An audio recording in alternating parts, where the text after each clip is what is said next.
Hi, and welcome to Mom Coach Wife. My name is Alina Michelle, and today is Mompreneur Monday, and we'll be meeting the amazing doula, Nicole Grant-Williams, and she'll be telling us all about her business, The Well Mommy. If you're enjoying these features, be sure to subscribe to the channel and turn on notifications so that you get notified every single Monday when I bring you another mompreneur. And also on Wednesdays when we have our regular coaching and discussion videos. Again, we're going to be welcoming Nicole Grant-Williams of The Well Mommy. Let's meet her.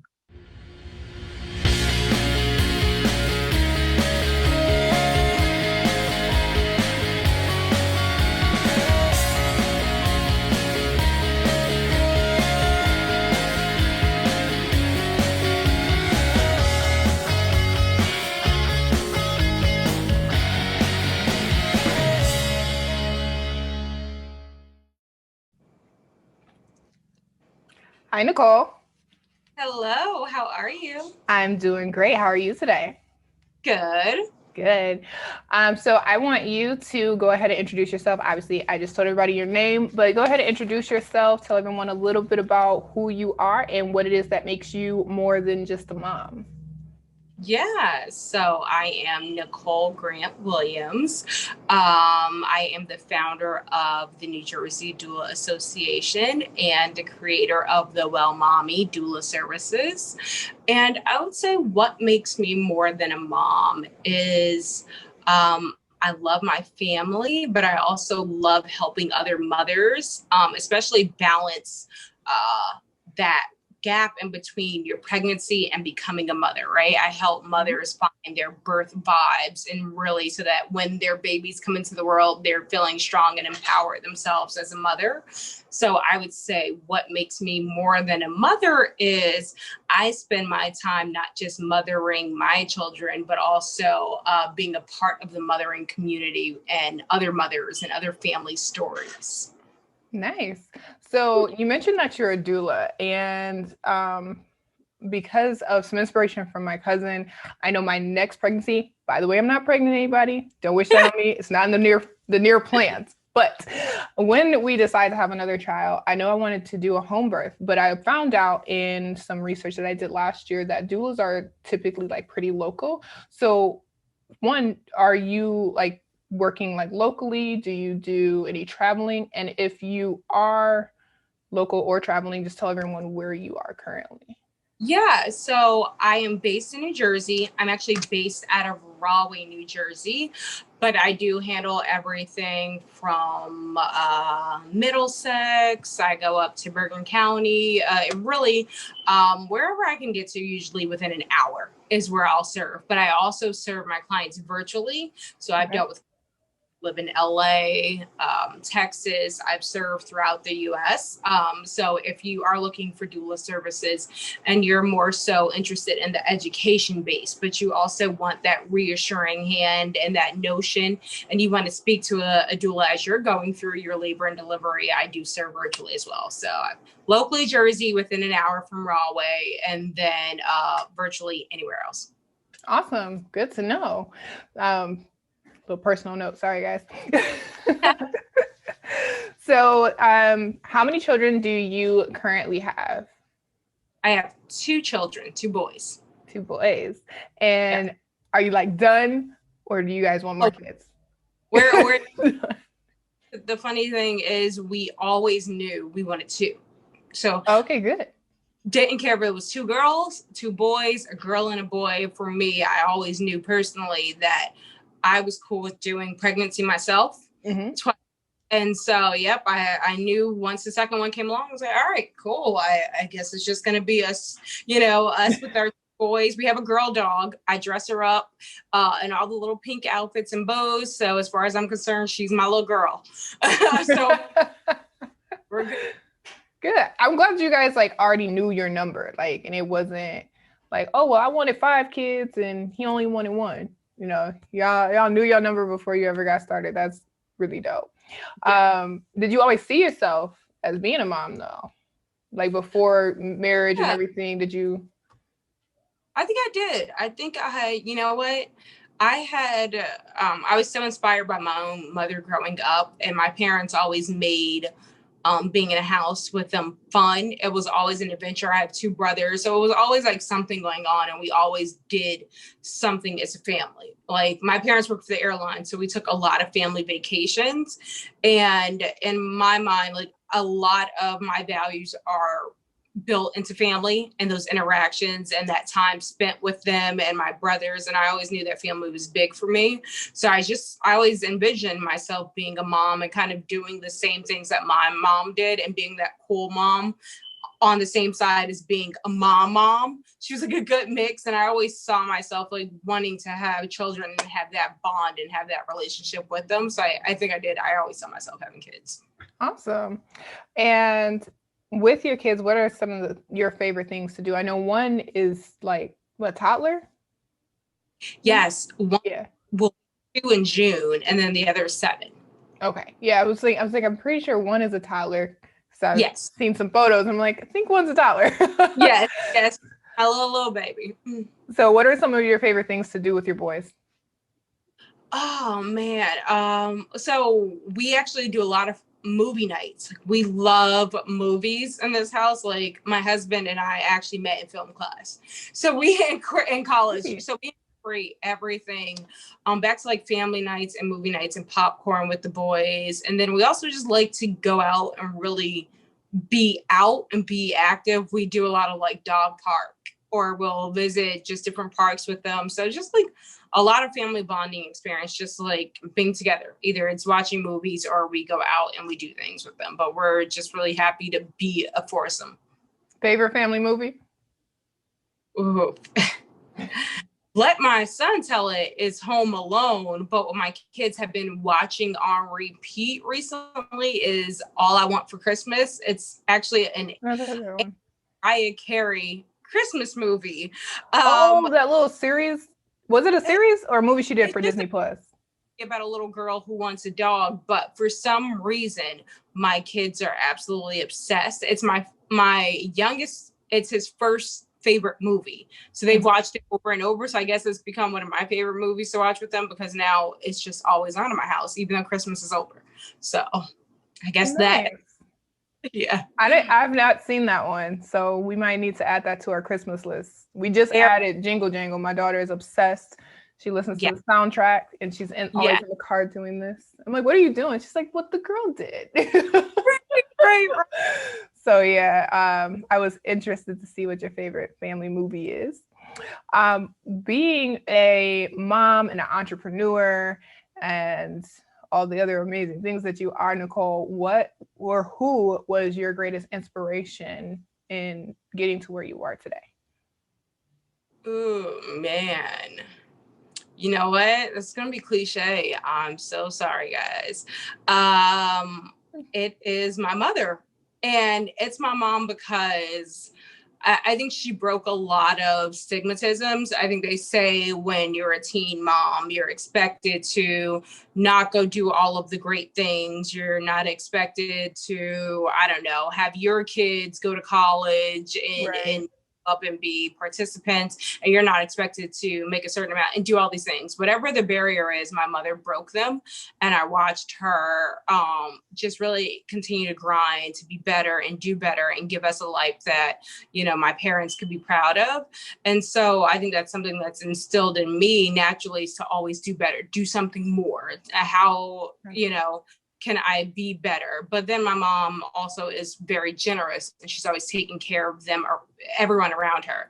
And so I think that there's also a part of me that wants to do well for other people and give back and somehow be a part of someone's life in a positive aspect. So I would say, even though it's cliche, my mother played a big part of, you know, who I am and what I want to be. And, you know, I just aspire to live up to be half of the mother that she was and my grandmother and so on. And that, you know, she's broken the traditional modes and that I break the mold as her daughter, not falling into a certain pattern. So I think she started to break that chain and then I continued it. And so that's who.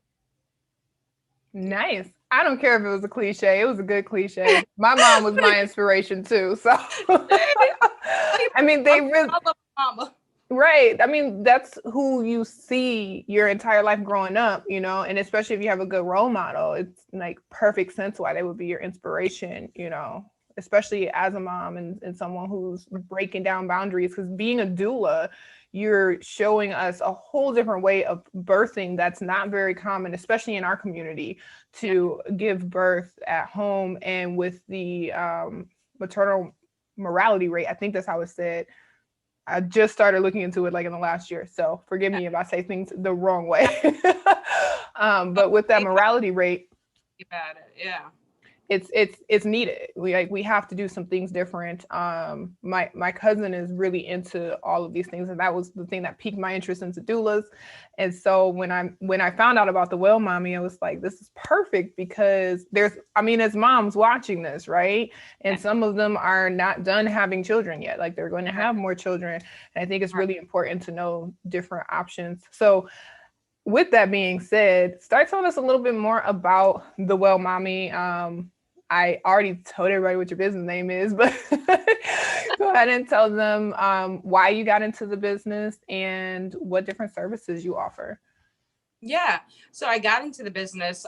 My own experiences with my children really pushed me into wanting to help mothers, into being a doula.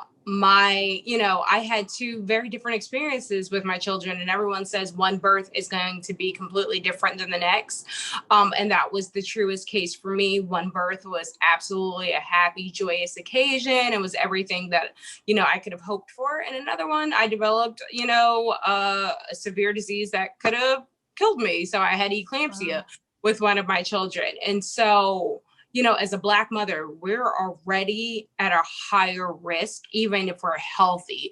And even if we don't have any underlying medical conditions, we're at a higher risk to die either during childbirth or immediately after childbirth. And, me having eclampsia and seeing the signs that I was healthy, I had no existing preconditions, and that, I still didn't get A1 care. It didn't matter if I was college educated, didn't matter if I was married, didn't matter if I had a child before already. I was still at higher risk of, doctors not listening to me, doctors not seriously. And so all of those little factors almost killed me. And the fact that I am still here and able to tell the story, but also able to contribute to making sure that this does not happen to other mothers, and that this does not happen to other families. There's so many parents out here that are single family parents with dads raising kids because the mother isn't here anymore because of something so simple. And, we hear all these stories of Amber Rose Isaac, who died over the past summer, a young first-time mom, off of, due to negligence. We hear about Kira Johnson and how her husband Charles tells the story about it didn't matter that his wife had, skydived and drove cars and was super smart, or that she was the daughter-in-law of a prominent television judge or regular judge. It didn't matter. Right. As long as you are a woman, you're a woman of color, you can potentially lose your life during childbirth. So what I do now is I work to ensure, that I'm working with families so that mothers are heard, fathers are heard, and that they're being heard at the time that it matters, and that, we don't have to keep hearing these stories. Right now, Bruce McIntyre has to tell the story of Amber Rose Isaac because she's not here. So I'm working to make sure that, whatever I can do to play my part in bringing down the maternal mortality rate amongst the mothering community, the African-American community, there are higher rates among the Hispanic community. Basically, people of color in general are at, a higher disadvantage. So what the Well Mommy does is work with parents to make sure that their birth is set up in a system that is going to make them come out with a better possibility of coming out healthy for mom, for baby, and that they also feel empowered and heard during their pregnancy journey and during their labor and delivery. And so that's what I do as a doula. I work with parents to ensure that they have the type of birth that they were hoping to have and that they feel strong and empowered during that birth. And as the founder of the New Jersey Doula Association, I am working within the state to make sure that we are giving back to the community who is underserved, underprivileged, that they know they have access to having a doula, that they know what a doula is, that they know that you can still have a doula even if, you know, you don't think that you meet the price point. There are so many doulas who are willing to serve pro bono or for very little just to make sure that, you know, women are being taken care of first. So that's what I do with the New Jersey Doula Association, is to get the word out to the community and to help serve the community so that we, again, continue to bring down these death rates amongst Black women or Hispanic women or women of color. Yeah. And that was something that I didn't really know about prior to having a child was, for one, how much women's voices are not heard, like you said, in general. I worked in an office prior to COVID that was primarily Caucasian. And even talking to them about some of their birth stories, it was a lot of doctors not listening. And that's just something that we face first as women. Then as women of color, it's like it gets doubled or quadrupled of like, yeah, we're not listening to you. You don't know what you're talking about. And one of the biggest things is like, you know, your body, you know, like I can't count how many women, including myself, knew they were pregnant before they took a pregnancy test. And not just because of a missed period, but like you just felt differently, you know? So I think that is so, so important what you're doing. And all doulas out there, it's important what you guys are doing to give us a different way to have our voices heard, because I know I did not feel heard in that labor and delivery room, like at all. I wanted to kick every single nurse in there. If you're watching, yes, I wanted to kick you because it was like they just did not listen very well to anything that we wanted. And then they are annoying because they came in every 5 minutes after I gave birth. Like, woman, all I want to do is sleep. I feel fine now. Right now. Okay. Yeah, I'm fine now that you're checking on me 24/7, but you could have, you know, listened to what I was saying beforehand. But what do you hope to accomplish as a doula, let's say in the next 5 to 10 years? In the next 5 to 10 years, what I really want to do is I want us to make sure that we're heard in the Senate and the state when laws are being made. I want to help change the fact that it's okay for doctors to be negligent, you know, because there's not a big consequence when mothers are being lost. So I want to work with law and Senate, you know, I want to work with Cory Booker and Shavar Jeffries and all the people that are in New Jersey, you know, that through the New Jersey Doula Association to make sure that people have access to doulas, that people can afford doulas, that people know what doulas are, and that they know that they have options. So that those are my immediate goals, to start, you know, to really work with the lawmakers in the state to just bring awareness, and also to make sure that, you know, doctors and hospitals are being held accountable when, you know, when these cases are falling through the cracks. Yeah, because I don't think I've heard of a case where they were honestly held accountable for a mother's loss, or really, like, it seems to be very difficult to hold hospitals and doctors accountable for like anything they do, you know? Right. They seem to get away with quite a bit. So I love that you want to go in and make a huge difference. One thing that you've said a couple of times here is that you want to make sure that people know what a doula is. So I want you to just take a moment for those who don't know what a doula is. It's like, okay, I get that it's something about birthing from what she said so far, and just tell them what a doula is. Yes. So a doula is an advocate for the parents, right? We're versed in birth. We're very knowledgeable about, you know, anatomy, the woman's body, techniques to help you get through labor and delivery. What we do not do is we do not deliver babies, right? We are not a midwife. We're not a doctor. So we're not catching the baby. We're not doing anything as far as the delivery. But what we do in the birthing room is we're helping with physical techniques for discomfort, whether that be through massage, whether it's through hypnobirthing.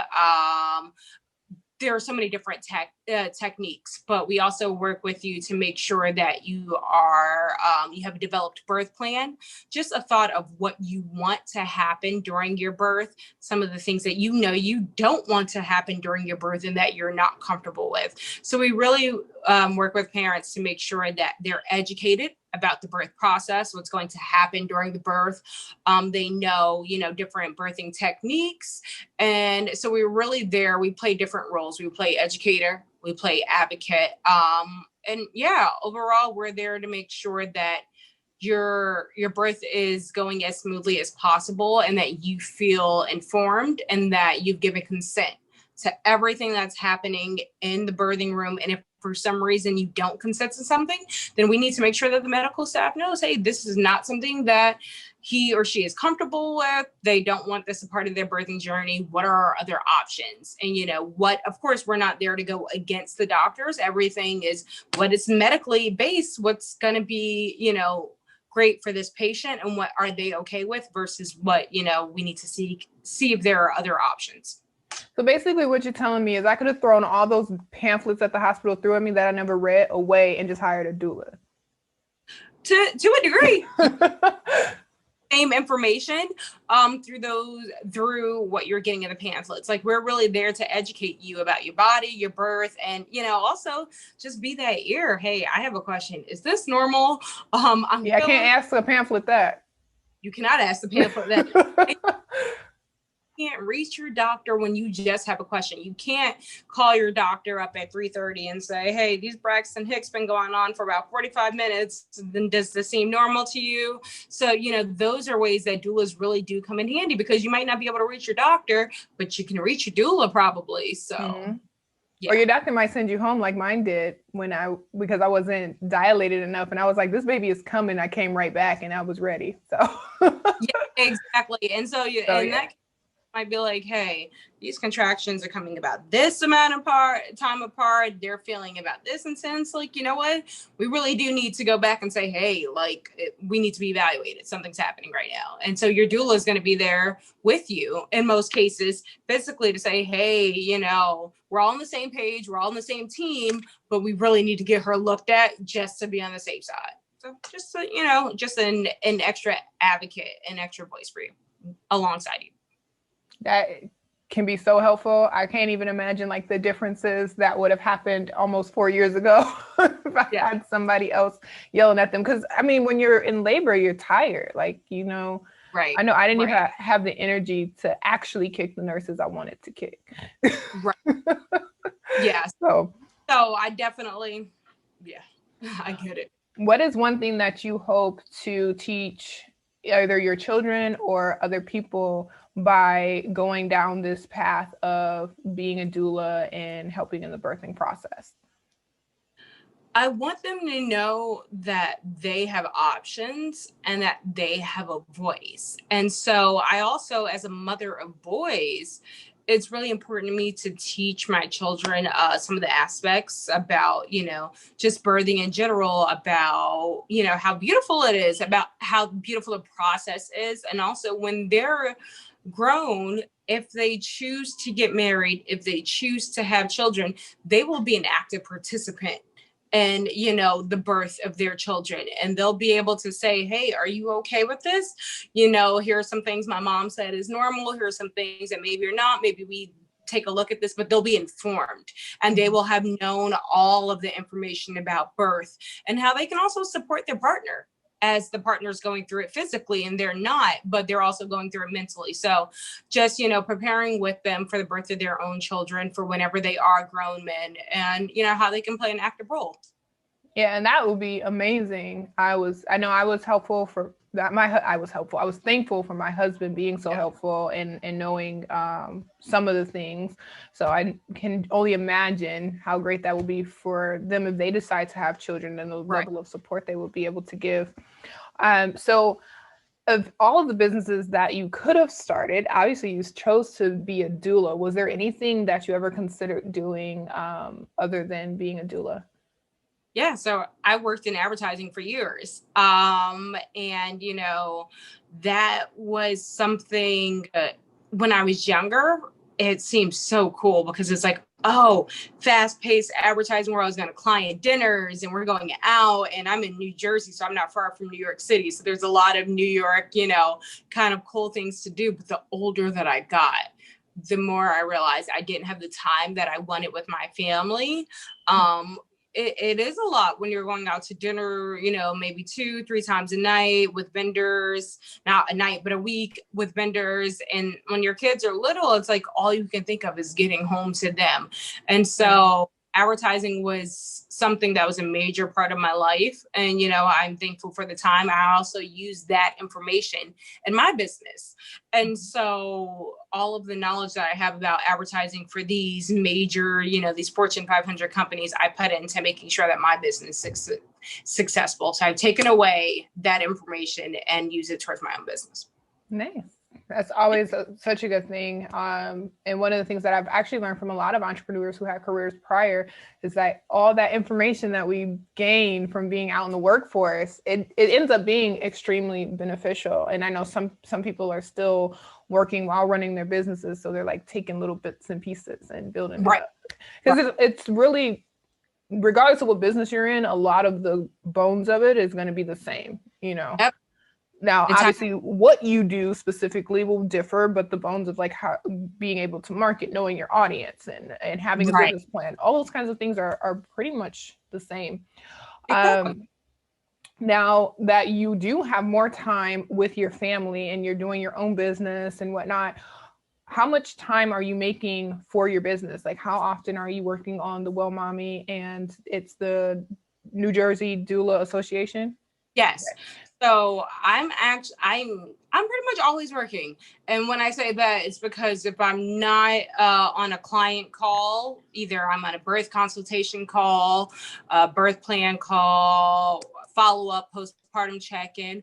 If not, then I'm handling the content, right? I'm doing videos, I'm doing Instagram, I'm doing Twitter. So I think a lot of it is intercommingling my day with my kids when they're in class or when they're taking a nap. I'm getting things done, right? I'm sending an email off really quickly. I'll schedule my calls in between their classes or when my husband's home. That way I can do it. And then also I just have a really good support system that when I need to go off and go to births, my husband doesn't work too far from here. My in-laws are retired. I have some, really close family members like my aunt who's always around to watch my kids. So those things, I'm kind of always working. But the good thing is since I'm running the business, I have the ability to say, hey, this Saturday, I'm not taking any calls. This Sunday, I'm not taking any calls. And we're just going to do family stuff. So it's kind of, so I'm kind of always working, but then also I make sure that if something is to come up, I can stop when I need to. Awesome. That is the beauty of working for yourself. You set your own schedule. Yeah. Now, as far as you make time for your family, you make time for your business, how often are you making time for yourself? Every day. And I say this because I'm a big self-care person. I always have been. Even when I was a teenager, I think I've always, as a young teenager, I've always understood the benefit of self-care. So what I do for myself every day is I'm a bubble bath person. And I have been growing up since I don't know, a kid. I've just always loved bubble bath. So as an adult, the one thing I do when my kids go to sleep, it's my time, right? So that's my book, my bath, my whatever, that's me. So I bake that in every day. Unless I'm really tired, I get my time in. And the good thing is my husband is so used to this being my lifestyle, the bubble bath thing, because since he's met me, he's like, all right, cool, mom's gonna take a bath. I'm gonna watch a movie with the kids. And so it's kind of a collective effort to know that I'm gonna handle, their school, all this, all that, but I get my, my hour and a half, that's me. That's a solid mom time. And I think I need that because it makes me a good mom.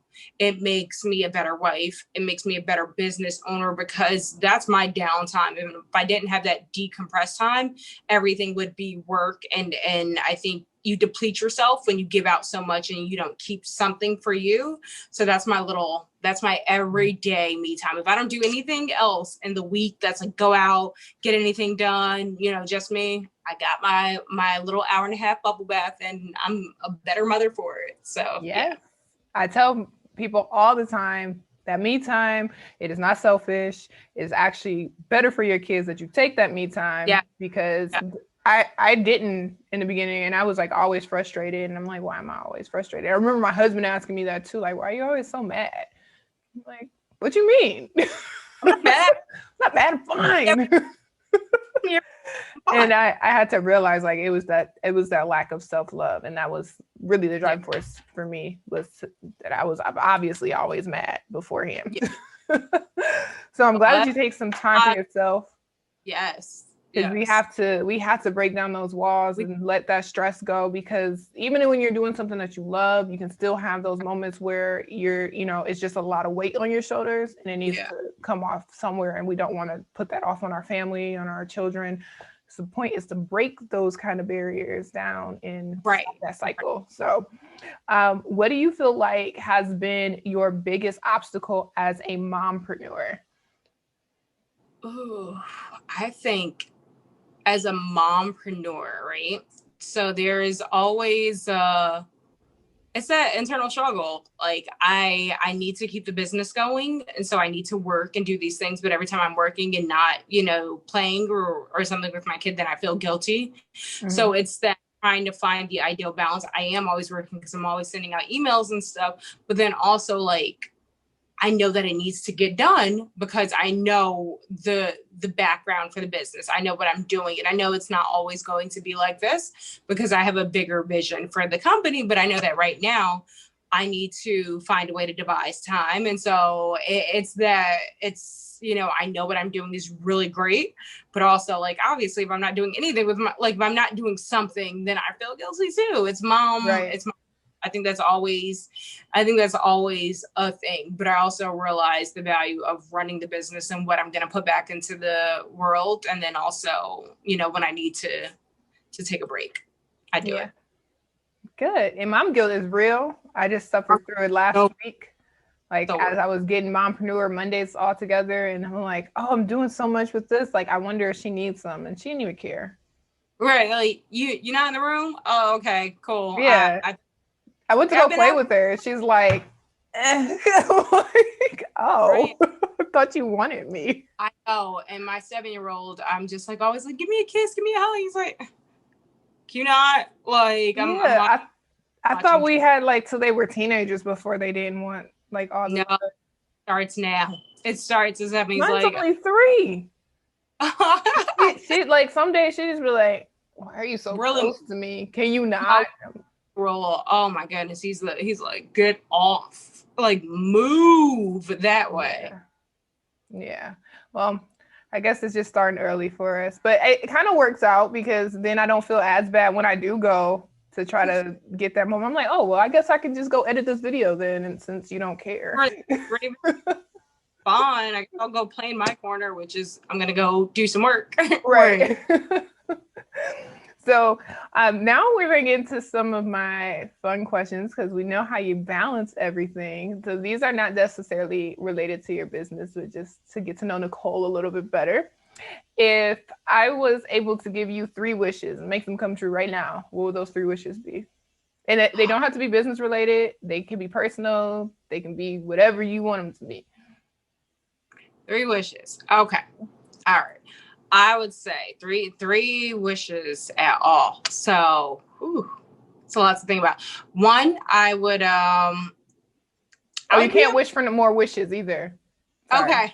I throw that rule in there. My first one would be I would get to spend more time with my grandmother. I was really close to her growing up. My entire life, she was like one of my best friends, and she actually passed my senior year of college. So I would say. Oh, it's okay. It's been, I'm old now. It's been a long time. I'm old now. So I would say more time with her. I just, that was my buddy. That was my road dog. So I would spend more time with my grandmother. And I just wish for my families overall. I want them to all be healthy continue to be healthy. So it would be for my family's health, my friends' health. And then I would wish, obviously, you know, that we had enough money to do whatever we wanted to do, and you know, and not worry about money as far as like our business structures. Like, you can get off the ground. There's no barrier. You can just, you know, you're free to not worry about working again, so that you can take your money and then do the things you want, whether it's a charity, a business, a TV show, whatever. So I would say, obviously, the funds to do whatever we wanted, our health, and then more time with our grandmother. Nice. I really like the health one. Now I'm like rethinking. I already launched my video, but I'm like rethinking my wishes. Like, I didn't wish for health. Yeah. Especially now, right now, especially COVID, I just wish for our continued health. Yeah. And with all these mutated versions of COVID rolling around. Yeah. We just found out it's in our backyard. Well, not literally our backyard. Just so you know, I don't have COVID. Last I checked. Often, because I'm a doula. I actually got a negative test yesterday. So yes. Yeah. So that was kind of scary. Like, there's a mutated version now around. But yes. I'm still in that next time somebody asks me for 3 wishes, if that ever happens again. So, got you. Next one, if there was a book written about your life, what would it be titled? Oh, this is still, if it was a book about my life, what would it be titled? I would honestly, I think it would be called The Rebirth. And I call it this because obviously I'm a doula, but so much of my thinking changed about my own health once I had my second son. And I did go through, like, you know, the eclampsia and the having seizures, you know, just it was a rebirth when I came out, because it was an adjustment period, right? I had to, you know, before I knew that it was eclampsia, my doctors had told me it could be epilepsy. So in my mind, it was like, oh, I might be living with epilepsy and I have little kids. How am I ever going to get back to feeling comfortable without anybody being around me in case I have a seizure? Right. So those types of things. And then the more research I did, the more I found out it was just like eclampsia. And it was like, okay, more of like a new lease on life. Like, I'm not going to worry about having seizures again. Not to say that it can't happen, but I'm saying I'm not going to focus on that. So I would say it was a rebirth in between that experience and between when I felt in control and between when I felt like, okay, now I have something to give, you know, I can give more because I've gone through this experience. Right. So I would say the rebirth. Nice. I like that title. Thank you. I'm always jealous of everybody's creative titles. I was like, the rebirth. That's a good one. I will pick that up. Like, that's a book that will pique my interest. Like, let me see that. Yeah. One that's not necessarily super, super fun, but I think is important for anyone watching who wants to be an entrepreneur. What are 3 skills that you feel like mompreneurs specifically should have or should start to build if they don't already have them? Yes. So know how to get technical, right? When you know how to get technical, you save yourself a lot of money and time. I learned how to build my own websites, not because I took any web development classes, but because I went in and did the nitty gritty and started with, you know, a horrible website that I built. And then like I got better over the years, and to the point where I could build my own website myself instead of having to outsource. So also in my experiences in advertising and working in advertising, I learned how to do ads myself. Social media ads. I don't have to hire a social media agency to do it because I know how to run my own ads. So even though it's more time on me, I learned how to do it. So I would say get technical, learn how to do these things for yourself. When you do, you save a lot of money. You also do the things that you want instead of having, you know, paying someone else to do your website and it being not what you want it. When you do it yourself, you know what color scheme you want, you know what vibe you want for yourself, right? So I would say learn how to get technical. Number 2, don't be scared. Don't be scared to tell people what your business is. Your business won't exist until you put it out there. You have to literally put it into the universe. So don't be scared and don't get caught up on perfection, because when you're so caught up in if something's not perfected, if it's not the perfect idea or the perfect, you may not put it out there. So start putting it out there. Don't be as scared. And then I would say number 3, just watch your support system and make sure that whatever you're building, you have positive vibes and energy around you to make sure that, you know, whatever you're doing as a mompreneur, that you're going to have positive people in your corner. Because if you're getting negative feedback about what you want to do or how you're going to do it, you're going to get discouraged and you're not going to be as excited. So I would say know how to get technical. Make sure you have the right people in your corner. And then I would also say there was something in there and now my mind brain is kicking in. Mind brain is kicking in. There was a second really good one I gave. So whatever that was. It was being technical, having the people in your corner. What was the middle one? I can't remember. When you have kids, this is what happens. I was listening too, but I remember the technical one because there was a point I wanted to add to that. And then I just, you know what? That's why YouTube has a rewind function, guys. If you don't remember what it is, just rewind it. There you go. Mom. All right. It's Mompreneur Mondays. That's what happened. We talk to toddlers all day. Sorry. Bro, that's real mom moments. Right. I'm just mad that we both forgot the same one though. I know. It was in the middle. Yeah, that's probably why. You always remember things that happened at the beginning and at the end, and then the middle. Yep. Go back. But on that first one, right, I remembered it too, was because one note that I wanted you guys to think about too is when you're first starting out and you want to do all of that stuff for yourself, it's also really good because if you get to a place where you want to hire someone, you have more of a vision to actually share with them of what you want to do when you already know how to do it yourself. And then when you have someone doing something, it's easier to like pinpoint what you think needs to be improved because you've done it yourself. You already know what the ins and outs of it are. So that's being technical is like a huge deal. And don't feel bad about an ugly website. My website was hit the first time I made a website.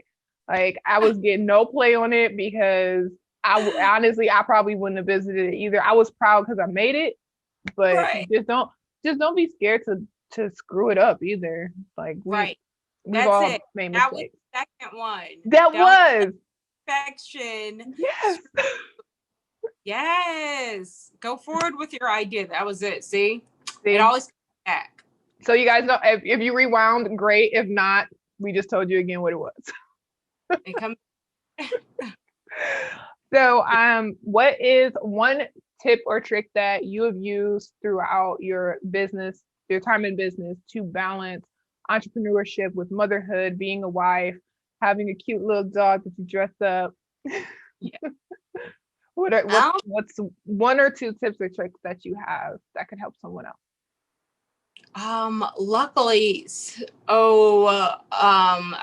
because I'm a mom and my business is mom based, it's actually great for me when I am showing my actual life, like what I do. It's great to be able to go out and experience the life with my kids and create content out of it, right? So because that's a part of my job is to continue to build content so I can tell other mothers about service, let them know and continue to put myself out there. I'm able to create content while I'm with them. So when we are hiking or when we're out at the dog park, that's easy enough for me to say, hey, I can get a quick picture of my kids at the same time that, I'm getting behind the scenes content. And so I would say that's one thing that, I've learned, like, oh, this is great. I'm hanging out with them, but I can also show like, hey, you can be a mom and do this. And these are some of the things you do. And these are also like, all right, my kids do this weird thing. Do your kids do this weird thing too? So, like motherhood. So I've just kind of found a creative way to kind of juggle like the fact that my business is motherhood. And then I am a mother and I'm living motherhood. So I kind of mix those in as much as possible. Nice. That's actually a really good tip.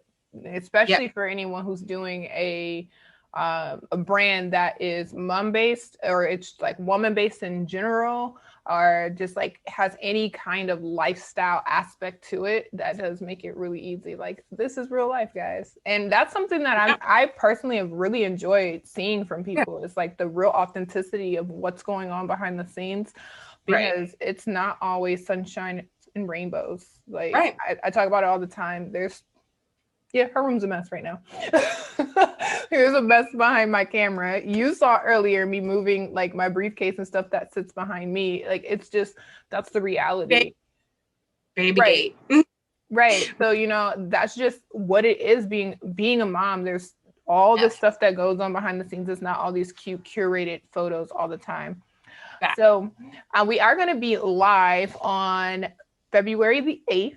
So that's also when this video is launching. But as people know now, we actually meet a little bit before the live. So I just want to wrap up today, because we are going to be live at 8 p.m. on the 8th to talk more about your business and some of your inspirations. So before we go, I want you, Nicole, to tell everyone where they can connect with you and the Well Mommy, and also how they can support your business. Yeah, so you can follow me at all things The Well Mommy. My website is thewellmommy.com. You can find me on Instagram at The Well Mommy. You can find me on Facebook at The Well Mommy. So you can definitely support by following the Instagram. YouTube is The Well Mommy. I do YouTube videos. So just, I'm happy, if you can go support, follow the channels. Also, if you have any questions, you can email me, Nicole@thewellmommy.com. I'm happy to answer any questions about really, pregnancy, doula life, anything like that. So feel free to either inbox me on Instagram, email me, or follow me on all things The Well Mommy. Nice. And all of that will probably already did slide across the screen, and it'll be in the description below. So if you're watching on a mobile device or something, then you can just click links and go straight to wherever you want to connect with Nicole. So thank you so much, Nicole, for taking the time out to be a part of Mompreneur Mondays. It was such a blast having you with us, and I'm excited for our live on the 8th. Thank you so much for having me. I'm so excited to be live with you guys on the 8th. So yeah, thank you. I'm excited. All right. Talk to you soon. Bye. Bye.